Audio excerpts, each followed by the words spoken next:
Saudaraku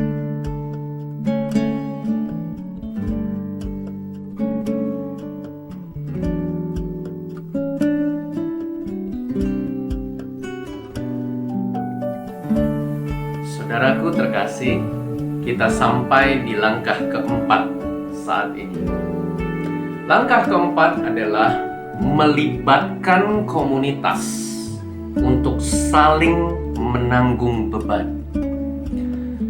Saudaraku terkasih, di ayat ketiga, Nabi Elisa berkata pada janda itu, "Pergilah, mintalah bejana-bejana dari luar, daripada segala tetanggamu, bejana-bejana kosong, tetapi jangan terlalu sedikit."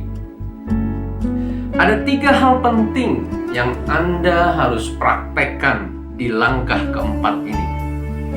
Yang pertama adalah belajar merendahkan diri. Singkirkan ego Anda, buang rasa gengsi, rasa malu, apalagi kesombongan.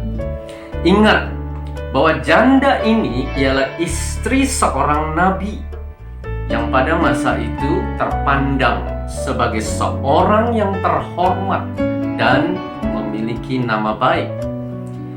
Tapi ia mau merendahkan dirinya untuk taat melakukan firman Allah dengan mendatangi orang-orang di sekitarnya dan mengetuk pintu rumah mereka.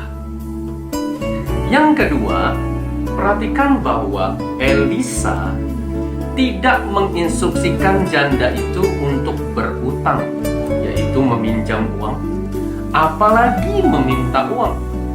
Bukan pula meminta makanan, tetapi meminjam bejana.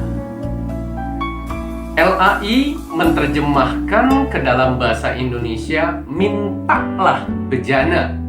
Tetapi kita menemukan di dalam Alkitab bahasa Inggris, King James Version, memakai kata borrow yang artinya meminjam. Then he said, "Go, borrow the vessels abroad of all thy neighbors, even empty vessels. Borrow not a view." Bahkan kata borrow disebutkan 2 kali di ayat 3 ini. Di dalam bahasa aslinya, yaitu bahasa Ibrani, adalah sha'al yang artinya to inquire, yaitu menanyakan informasi atau meminta keterangan. Apa yang dipinjam? Apa yang ditanyakan? Bejana kosong. Apa itu bejana kosong? Bejana kosong bicara tentang kebutuhan yang perlu dipenuhi. Saudara masih ingat? Perut kosong 5.000 orang laki-laki dan keluarganya yang dalam kondisi lapar itu bicara tentang kebutuhan fisik yang perlu dipenuhi. Tempayan-tempayan kosong dalam pesta pernikahan di Kana bicara tentang kebutuhan anggur yang perlu dipenuhi. Jadi, dalam prakteknya si janda itu mengetuk pintu orang-orang di sekitarnya, lalu bertanya, "Ada berapa bejana kosong di sini? Boleh saya pinjam?" Door to door, dari pintu ke pintu. "Ada bejana kosong? Sini, saya pinjam." "Bejana kosong, kasih ke saya." Si janda itu mengumpulkan bejana-bejana kosong. Yang ketiga, libatkan diri dengan jaringan koneksi Anda secara aktif, intensif, dan masif.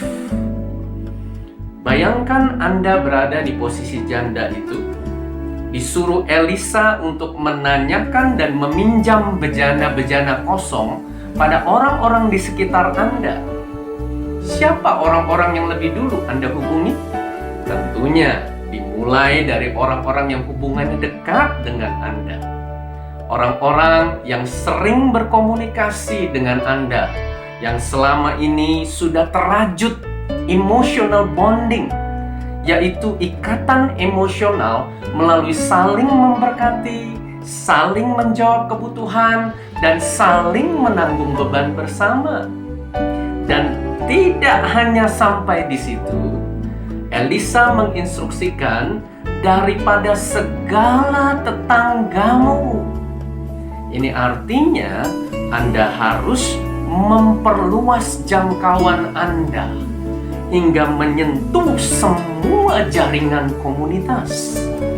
Bukan hanya keluarga besar, tetangga, dan komunitas gereja saja, tetapi juga hingga menjangkau jaringan teman-teman, rekan kerja atau rekan bisnis, kolega, kerabat, melalui dunia nyata, bahkan juga melalui dunia maya, yaitu melalui media sosial.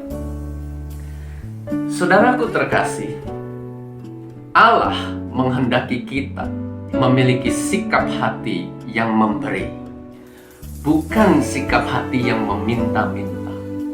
Sikap mental yang memberkati, bukan mental yang minta dikasihani. Yesus mengajarkan berilah dan kamu akan diberi. Cara Allah memberkati kita yaitu dengan kita memberi, karena terlebih berkat memberi daripada menerima.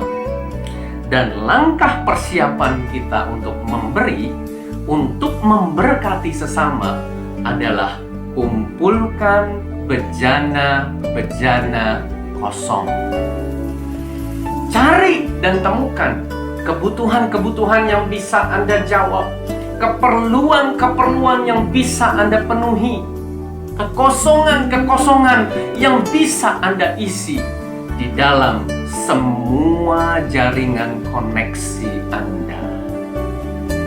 Selamat bekerja.